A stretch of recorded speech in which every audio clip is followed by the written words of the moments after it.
Hello, beautiful people. Welcome to the Sharquita Show. I am your host. I grew up in Washington, D.C. with the name Sharquita. It had a negative connotation to it. It represented the underserved, the unloved, and the unnoticed, and the underdog. This Sharquita is moral, unique, and undefeated, here to uplift you. Join us today as we discuss mental health. Do you know what mental health is? Do you know when to seek help for mental health? Do you know who to seek for mental health? Well, today we are answering those questions for you. The questions that you just might not ask. We're promoting holistic health, giving you a one-stop shop crash course on mental health. Get ready, because after this commercial break, we are going to be educating, inspiring, and empowering you as we water, plant, and shed light for growth. We'll be right back. Strategically Inspired Solutions is your source for personal and professional development services. Our dedicated team of transformational coaches, speakers, and consultants know how to drive innovation and deliver high-impact results. In our one-on-one or group coaching programs, you will discover and design the authentic life you have always desired. Strategically Inspired Solutions also offers comprehensive consulting services to small, mid-size, and large firms. We invite you to join our family of clients and partners by visiting our website at www.thismotivation.com. We look forward to working with you in creating a newfound purpose, vision, and energy for yourself, your company, and within your communities. All right, I am back. So again, today we are discussing mental health. I am your host, Sharquita Dudley. So let's talk a little bit about mental health. I am a licensed clinician therapist. All right, I am a licensed clinical therapist, and I'm also a life coach. So this is what I do all day long. This is what I talk about, and mental health is really near and dear to me because it's so stigmatized, and yet it's so needed, right? So it's both at the same time. And today I want to talk a little bit about that stigma. So over the years, mental health has gotten a bad rap, and in our homes, in our churches, in our community, it's gotten a bad rap. So today I want to kind of dispel some of those myths and give some education so that I'm helping the people who need help in this area. All right, so there was a negative connotation attached to individuals or groups needing help with mental health. And let's talk about why. I once heard a phrase, "We're destroyed for our lack of knowledge." Well, there's no destruction over here. So we're watering, we're planting, and we're shedding light for growth. All right, let us get to it. So, what is mental health? All right, mental health includes our emotional, physical, psychological, and social well-being. It affects how we think, we feel, and we act. All right, so it also helps us determine how we handle stress, relating to others, and making healthy choices. All right, what is a mental disorder, right? A lot of people have this question. It's like, do I have a mental disorder? Does people around me have a mental disorder? Should I seek help? So I'm going to answer that question for you today. It also can be called a mental illness, all right, or a psychiatric disorder. It's a behavior or mental health pattern. Now get this, I want you to listen to this, that causes significant distress in impairment or personal functioning. Now, this could be emotional difficulties, life challenges, mental health concerns that impact your daily functioning. All right, so this can be in relationships, this could be on your job, this can be at home. If it impacts your daily functioning, then it's something more to look into. All right, so let's talk about the professionals who specialize in this. Psychologists, psychiatrists, licensed clinical social workers, LPCs, which is licensed professional counselors, RNs, which are nurses. You have your pastoral counselors. Let's not forget about those. We'll get into a little bit more detail when it comes to pastoral counselors a little later. Addiction counselors. Let's not forget those. So family and marriage therapists. They are also a part of this group. We will get into details of all of these individuals and what they specialize in specifically a little later in the show. But I wanted to kind of give the introduction of what to look for, how you know that you have a mental disorder or a mental issue impacting your life, and then who it is that you would go to for these things. Because these are questions that people ask every day in my practice. So stay tuned, because after the commercial break, we're going to discuss more in detail what these people do and to give you a better idea of who to go to when you need help. All right, so we'll be right back. Stay tuned.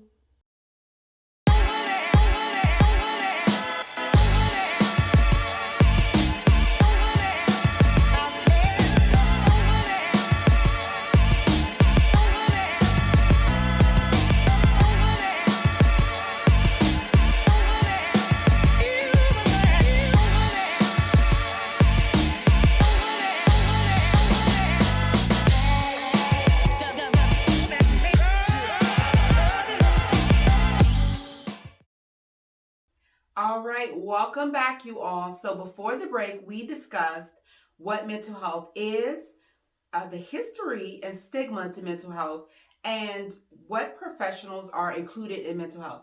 Now, let's talk about who does what. All right, so let's talk about who does what. Psychologists, they usually do testing, right? Like testing on the computer for things like ADHD or any psychological things that are going on when you talk about neurological things in your brain and things like that. These doctors prescribe, do not prescribe medication. Psychologists do not prescribe medication. And the testing is usually for purposes of diagnosing and treatment. All right, so that's psychologists. They do not prescribe medication. The testing is for diagnosing and treatment. Now, let's go on to psychiatrists. Psychiatrists are doctors that prescribe medication. So let me make this clear, because a lot of people get this mixed up. When you go to a psychiatrist, they're not going to sit down with you for an hour and talk at all. They are going to talk with you about what's going on with you in your life. They're going to look at what's going on in your brain. They're going to look at your symptoms, and then they're going to suggest a medication to handle your issues. So they're going to prescribe the medication. They're going to have you come back once a month to check on you for your medications. Now, if they're weeding through medications with you, they may have you to come a little bit more often, like every 2 weeks or something, just to make sure that your side effects aren't like crazy or just out of, taking your body's rhythms out of whack. But they're not going to do therapy with you. Okay, so that's very, very important, because a lot of people go to psychiatrists thinking that they're going to do therapy and they're going to work through all these issues, but they're not going to do that with you. So psychiatrists are the ones who prescribe medications for purposes of treatment. All right, so let's talk about mental health counselors. All right, mental health counselors can be in your schools, in your communities. They can be in prisons, community centers, things of that nature. They help with like job stress or just general stress. So you can pretty much find them in different settings. These are more so like your social workers that you may find in different settings to help you with those needs that you may have in the community. All right. And then let's talk about addiction counselors. All right. So the first word gives you a clue, right? What they're helping with. They're helping you with addiction. So that's addiction of drugs. And they're providing assessment, counseling, and treatment for those who are suffering from alcohol or drug addiction. All right. So these are not, when I say addiction, these are not the people who are going to help you with like eating addictions. Okay. So I want to make that clear, because people think, oh, they're addiction counselor. It's more so for drugs, not eating addictions. All right. So, family and marriage therapist. All right. It's just what it says, right? Family and marriage therapist. A lot of couples or families go to family and marriage therapists to get help with their relationships or things that are going on in their home, to get structure, to communicate better as a family, as a unit, or as a couple. That's what marriage and family therapists do. Um, LPCs, which are licensed professional counselors. LPCs works with individuals, families, and groups in treating mental illness and emotional difficulties. So they have a wide range of the things that they treat. And to be honest with you, when you look at LPCs, you might want to look at their specific training. And we'll get into that a little bit later. But the reason I say that is because they are licensed professional counselors. So they counsel, they have a wide range on what they can counsel on. So when you get to this particular one, you might just want to look into what that specific person specialty is. So I'll teach you guys about that in a little bit. Psychiatric nurse. So psychiatric nurses, they work in hospital settings or clinic settings, things of that nature. These are the ones that resemble mostly close to the psychiatrist who prescribes medication. Psychiatric nurses work with treatment teams for personalized care for you, and making sure that they give you, individual counseling as a patient treating your illnesses. So they help you with certain illnesses that you're having and the mental health impact on those illnesses, but more so in a medication standpoint, right? Not like a therapy standpoint. So I thought I should point that out. So now we're going to go to religious counselors and pastoral counselors. So religious counselors and pastoral counselors are actually trained mental health professionals. Let me say that again, because this is really, really important. They are trained mental health professionals. I cannot tell you how many times we have, or I have had people to come in and I'll ask them about their prior treatment history. And they'll say, well, I talked to my pastor. And I'm like, okay, is talking to your pastor wrong? Absolutely not. Absolutely not. They give you spiritual guidance. They help you with things. They help you through things.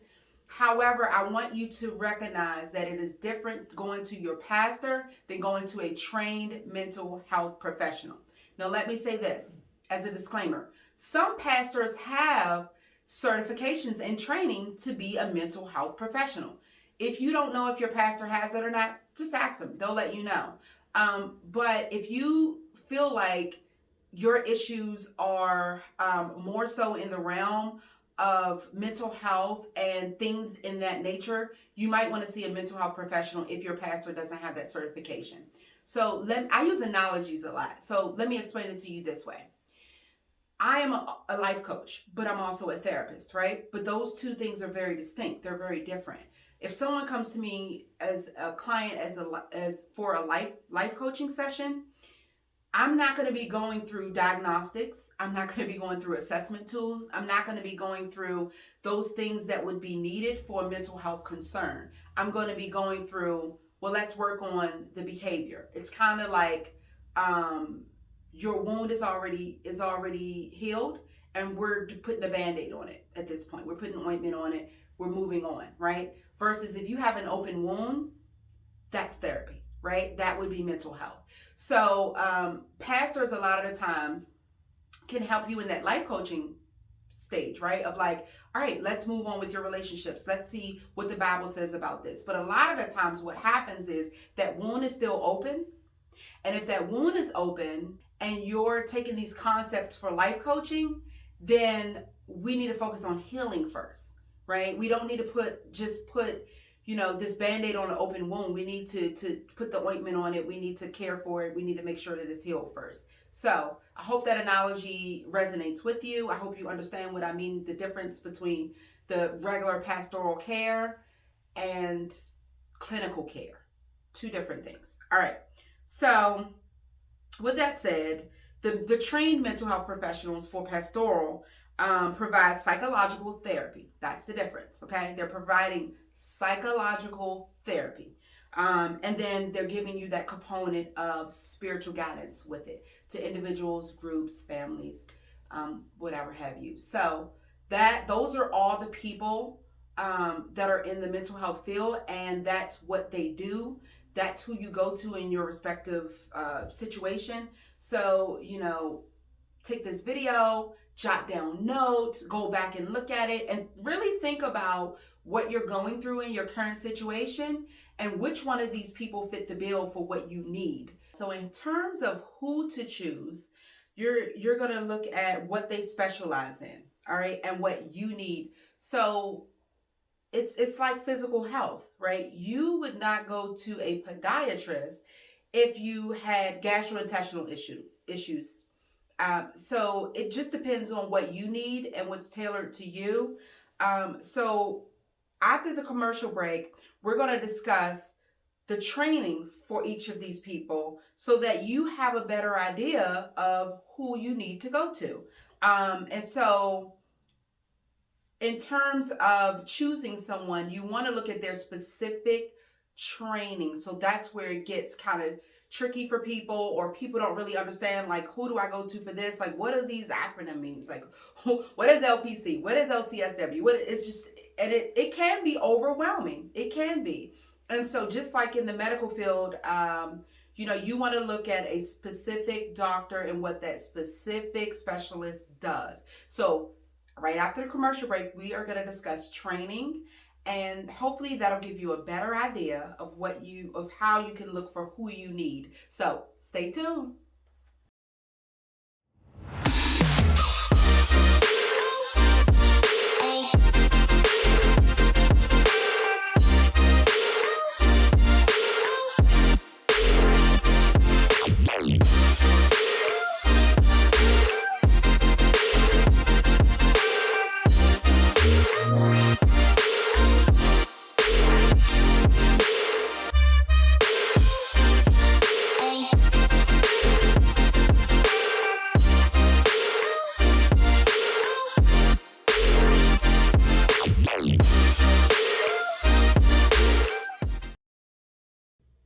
All right, beautiful people, I am back. Sharquita Dudley here again. I hope that I'm giving you all some nuggets, some information, some go-to further along, how to get the help that you need, or help the ones around you to get the help that they need. Okay, so now we're talking about training, the specific types of training. So what you want to look at is that, you know how you go on Google and you do your search there and you're looking for, a hairdresser or whoever, right? What you want to do is go online. There are a couple of different ways that you can do this, to be honest with you. So Google, of course, is one way, right? You can see who's around you in your sphere of circle of where you live or where you work, depending on where you want to go. I have several clients who work in DC, in Northern Virginia area, and things of that nature. And so, they want to go to someone who's not far, right? Because traffic, all of that is a concern, right? So in terms of who to choose, you can go to Google, you can type in, therapy for whatever, you can put in a specific thing, or you can call the back of your insurance card, right? And get information from them on who's in your sphere of influence. But what you want to look for is the trainings, the certifications, because even when you see these people and you see all these acronyms, I don't want you to get alarmed, right? I'm going to teach you what to look for. So you're going to look for what they're certified in. So are they certified in eating disorders? Are they trained in play therapy with kids? Is that what you're looking for? Are they trained in the specific things that you need? Is what you're going to look for. So in what ways to go about how to help you? All right. So you want to know what is their methodology? What are the ways they go about helping to help you? So are they going to prescribe you medication? Is that how they're going to help you? Are they going to sit down and do therapy with you for 1 hour? Is that how they're going to help you? Are they going to sit your family together? So you need to look at those different things of how they're going to help you. And you'll know that by their credentials, by what they say on their, a lot of therapists, a lot of social workers, practitioners, they have what's called a script. So when you look for them, they'll tell you exactly what they do and how they do it. So when you read that, that'll give you a good indication if it's what you need or not. So the other thing to look for is what techniques they use, right? So are they going to do talk therapy? Are they going to do case management? Are they going to do testing? Are they going to do addiction support? So again, you'll know in their script what they do. A lot of the times, your insurance will pay. There are some that's out of pocket pay, so you have to look at those things too. We'll talk about that in a little bit. But this will help you to better choose what, this is the key word, most likely. What most likely will help you with your needs, okay? So you want to get as close as possible to what you're searching for to help you with your needs. Now, the other thing to look for is schedule and availability. So I want you to take in consideration their office hours, right? We talked a little bit before about, my clients who are in Northern Virginia and things like that. So you want to take in consideration their office hours. Are you going to be able to get there? Is it a time that's feasible for you? Do they have telehealth? Is that an option? What are their fees? What is your copay? Things of that nature. Are you going to be able to pay that? Length of sessions. Are you going to be able to take out an hour? Do they have an hour session? Do they have a 30-minute session only? These are things that you might want to look at to help you to better choose a therapist. All right. So do you need crisis options? Do you need somebody that you need to call overnight? You might want to ask those, look into those as well. The office hours are on there. They also have, if they don't have it on the website or in their script, you can always call the office and say, is there a 24-hour hotline? Like, is there an option for me if I need that? Those are all very good questions that are needed. A lot of the times in cases like domestic violence and things like that, that's needed. And then that's a great question to ask. Convenience. How is the convenience? Is the insurance company working with this particular individual or company? I'll tell you what, this is almost like one of the biggest things, right? Because a lot of people are like, I have medical insurance. I don't want to pay out of pocket for therapy. Therapy is expensive out of pocket, right? Now, let me give you this disclaimer. I have some clients who want to pay out of pocket. What is the difference, you ask? Glad you asked. So, here's the thing. I have some clients who pay out of pocket because they want to, because if you pay with your insurance company then has your information, right? They will know your diagnosis.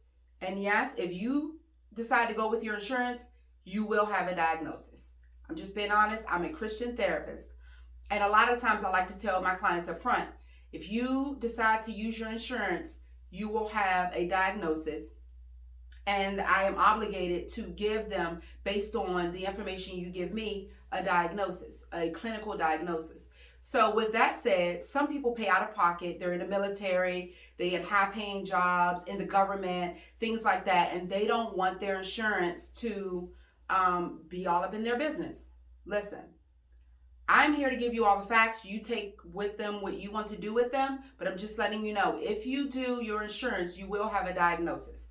A lot of therapists don't come up front and say that. And then later on, you notice, you go to a doctor and it's like, do you have history, whatever. And they have your paperwork and you're like, where did that come from? Right? They probably just didn't tell you, but it's a requirement for insurance. So some people decide to pay out of pocket. You could very well do that. I have clients who pay out of pocket every week and it's fine with that and moving on. However you get the help you need, I just want you to get the help. But I just wanted to put the information out there for you. So one of the questions would be if your insurance company works with the person or the agency. Now, here's one of the common problems I see. The agency I work for right now with a group practice has a waiting list, right? And I'll tell you why, because we take most insurances, right? Not a lot of companies take most insurances. So you find common things of like, I can't find someone to take my insurance. that if you're having that trouble, you just want to go to the back of your insurance card. I'm teaching you a shortcut, right? Go to the back of your insurance card, go to behavioral health, and call them and say, this is what I need. And they will give you numbers and names of everybody in your area that takes your insurance, which is going to save you a lot of time and headache. So then you can just take those group of people and weed them out based on their specialty. So those are the ways in which you can find out who you need and get the most likely person or professional that you need for your area of what you're going for. Those are the things to look into. So next, we're going to talk about common diagnosis, because I know a lot of people don't know. They're like, how do I know? Like, what type of symptoms or signs, or just tell me what I should be looking for. So we're going to talk about that next. So you guys stay tuned, and we're going to get on common diagnosis.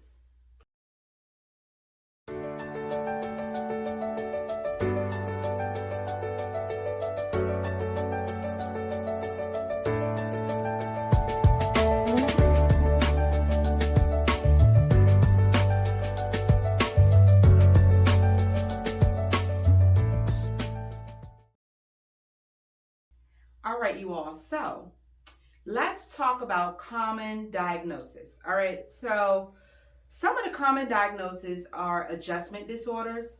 What is an adjustment disorder? It's just what it says. You're adjusting to something, right? You're adjusting to COVID. You're adjusting to a death. You're adjusting to a new move. You get the point. You're adjusting. So that's what adjustment disorder essentially is. Of course, I'm not going to give you all the clinical jargon of every diagnosis has certain criteria. So it's not just, oh yeah, I have adjustment disorder. Oh yeah, I have bipolar. There are certain specific criteria for each and every diagnosis. But essentially, that's the idea. I just want to give you guys a roundabout idea of these diagnoses. The next one is trauma-related conditions. So trauma can be anything that disrupts your equilibrium, and that is a traumatic impact on you. So you can imagine, right? For the person on the left, trauma could be almost getting hit by a car. For the person on the right, it's like, phew, almost got hit by a car. But when I actually get hit by a car, that's trauma, okay? Trauma is so specific to the person, all right? So it's subjective, and you won't know that it's traumatic to you unless you feel that traumatic experience, or somebody points it out to you. A lot of people come and they go, oh yeah, but I'm strong, right? I hear that so much, like, I'm strong, like I went through that, but that's like, it was nothing. I'm like, it was traumatic because of the way that you're reacting, right? So a lot of people don't know that. They're just like, what? That's normal. Like, I grew up in the hood. That was normal to me. I get it. I grew up in the hood too. But they're traumatic.